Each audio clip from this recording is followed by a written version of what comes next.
what Toa Payoh signage here, which is usually the block number. I'm gonna make 88. Hi, my name is Amanda. I'm a creative director and I'm a Singaporean mural artist. Murals are one of the oldest forms of visual art. They were mostly done in the past to document rules, guide people into the afterlife, for example. Most of them were tied to religion. Singapore's street art today has grown a lot over the years. Growing up, I would see only some graffiti and community art here and there in certain neighbourhoods only. But I'm very happy to see today that there's a lot more revitalization of neighbourhoods in more areas other than popular spaces like Kampong Glam and Little India. Murals are also beginning to appear more in more commercial estates like shophouses, public spaces, in a lot more variations and interpretations of subjects like pop culture, cultural diversity, and a lot of them tell stories of the community, or maybe even a shared memory of people that a lot of us are mostly happy to admire. In the current development of my art form, my approach draws deeply from my experience as a Chinese Thai, growing up between Singapore and Thailand, as well as the feminine figures in my life like my grandmas and my mom, who is also my muse. At the same time, I've been connecting with my Chinese heritage a lot, so my art is now centered around what I appreciate being barely here and there. My name is Amanda, I'm a mural artist, and this is my art.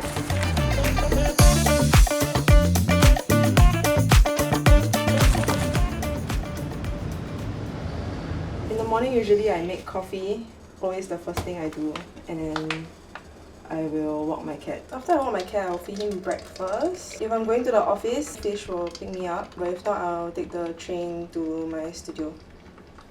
This is my home office. Ever since COVID, everyone got their home office, right? Whenever I don't feel like going to offices or studios, then I'll stay at home and hang out with my cat more and work here. These are some sketches from my live drawing sessions.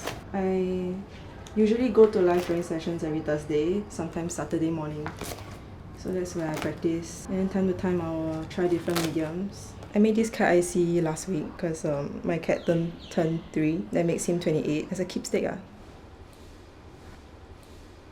Oh, my cat is a stray cat. My dad picked him up from a longkang 3 years ago. We weren't sure at the start if we wanted to keep him or not, but it's been 3 years and we just celebrated his birthday last weekend. He likes to go on walks and he likes to poop in the garden, so I'm obligated to do that every day. Actually, at the start, we toilet trained my cat. We trained him to poop on the toilet bowl and he was using it for a while, but then we realized that he tried to avoid poop time, so he would hold in his poop for like 3 days. So we decided to let him poop downstairs because we realized that he was also secretly pooping downstairs whenever we walk him. We started walking him just like for the sake of it. We thought it would be funny to walk a cat. So his toilet has now been replaced by the garden.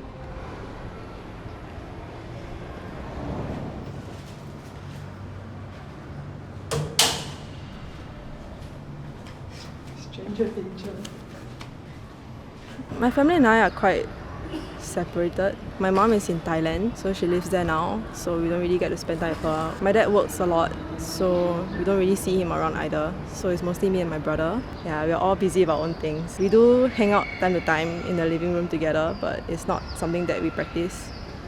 My mom named Pretty last time, and when she moved to Singapore, she built a super successful hawker store selling Thai food, and seeing her struggle from starting out in the Pasar Malam to moving into a hawker store, I think that was the most inspiring thing. Something that taught me a lot about hard work and determination to find your passion.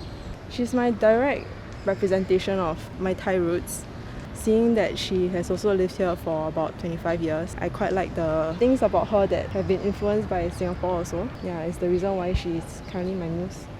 My dad is definitely one of my biggest critics in my career path. He used to be a really good artist himself, but I think back in the days it was a bit harder for him to pursue that. So growing up, he always disapproved any art activity. He engaged me in many other things to try to keep me occupied. Because of this, I learned a lot of other things. Like I went for etiquette class, I went for piano classes, I went for ballet. I think I've always been an artist. When I was a kid, my parents always scold me for vandalizing the furniture. I would use the penknife and carve the furniture. And then I would use whatever materials I had, like markers, pens, pencils, draw on the wall, draw on the floor, draw on the fridge. Yeah, just always vandalizing stuff around the house. Always get into trouble for that. And then as I grew up, I realized I could get paid while doing that. So why not?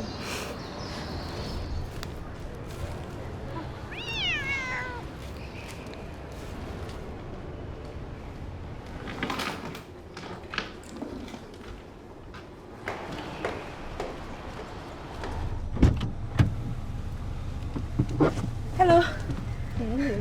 This is Fish. She is a good friend of mine. We actually went to the same school in Temasek Poly. Not same course, weren't really friends back then. Is it TMI? I mean, the last time I saw you in school, wasn't even in school. I only see you at the club. Oh. I don't see you at school. I don't see you in school at all.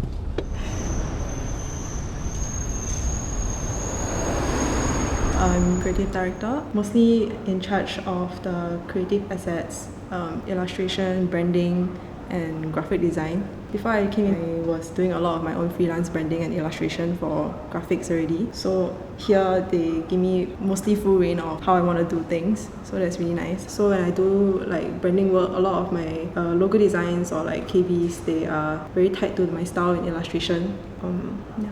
Having Amanda here is nice because I think it's like a different perspective of sorts, because when we're in design it's really like objective driven. It's really like, okay, client wants what we can deliver. But I think because of like Amanda's background as an artist also, there's more view of different things, or like her skill sets like illustrations, and just injects new energy lah, I feel.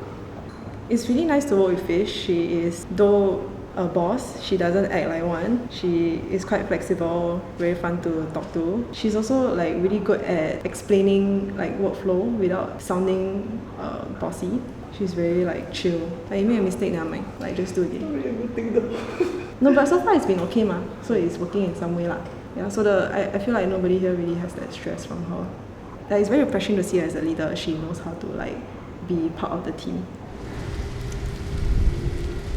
We're going to my studio at 7 Kallang Place. We're gonna prepare for my mural on Saturday. I started doing murals when I was 16. I joined an interest group with amongst artists that were interested in doing more public art. So a friend that I knew online actually invited me to do like a freestyle mural at Escape. And then it started from there. We built a community of artists, and yeah, I just started doing a lot of live murals, community murals, did a lot of charity work, and yeah. If I could talk to my younger self, I would probably tell myself that it is possible to be an artist in Singapore. You don't have to listen to anybody, like nobody's opinion matters, because at the end of the day you're going to do what you want. So yeah, just keep doing what you want to do. So this is my studio. I currently share it with 4 others. We're all creatives of different practices, and this is my space. And most of the time here I will work on larger scale paintings, things that I cannot do at home in my office. This is also where I put all my paint materials and supplies, where I get all my orders. So I'm actually preparing for a mural I'm doing on Saturday. I have a live mural at a booth event. So yeah, I'll be painting quite a small mural. It's only 2 meters to 2 meters. Most of the time I would try to sketch it out. I don't freestyle too much, and sometimes also there's like briefs given from the client to follow certain guidelines, so it's quite common practice, yeah, to do a sketch. So usually before projects I would prep my materials first. I would wash my brushes. Depending on the size and the detail of my project, I would choose certain types of brushes, and yeah, I usually bring all my colors in the squeeze bottles. I try to keep my materials lighter so that it's not so much of a logistic issue. I don't really bring cans, like metal cans of paint everywhere. I think one of the worst memories of doing murals is when I injured my back, and then I didn't even realize at that point of time.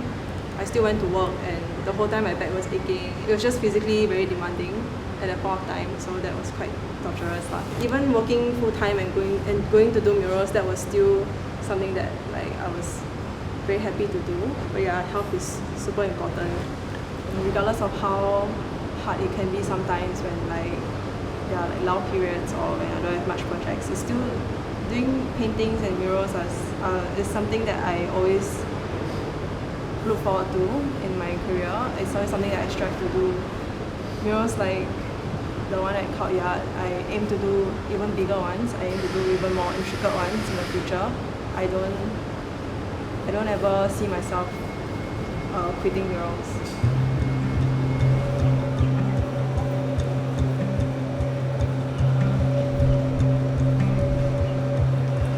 When I designed this mural, I was thinking about how, because this is a community event, I wanted to showcase the Topao community. So I did a design specifically based on Toa Payoh's history and how Toa Payoh is today to me. I used to come to Toa Payoh quite a lot. It holds quite a bit of memory for me. But I'm not specifically here just for Toa Payoh lah. A lot of people here are illustrators also. And a lot of them I used to work with them. I used to do live murals with them also. Yeah, back when I was in poly. I don't do murals like this very often, but honestly it's quite fun. So for this particular mural, I'm planning to finish it today within like 6 hours.